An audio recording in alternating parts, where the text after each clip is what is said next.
What's up? Magkano daw yung labor mo? Sanda na lang sa'yo. Kahit na mahirapan ako.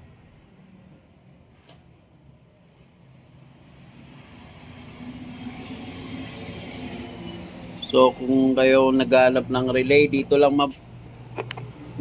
nakalagay yung relay ng NS 160. Yan, kulay red. Yan. Pwede niyong palitan ng ganito, yan kung may sakit kayo na ganito. Saksak nyo lang.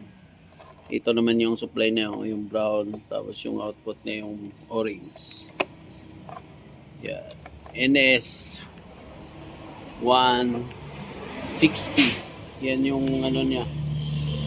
Relay. Dito naka-install para hindi kayo mahirapan maghanap.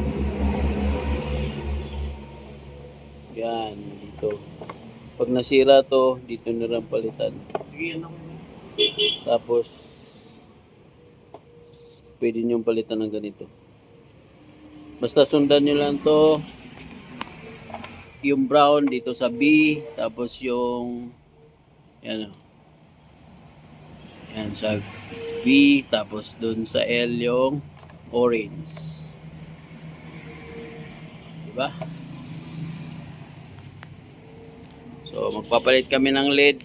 Lagyan nyo ng diode dito para hindi siya mag-hazard. Kasi pag di nyo nalagyan yan, mag-hazard pag nag-flasher kayo dito sa, kasi yung indicator niya single lang, mag-hazard yan.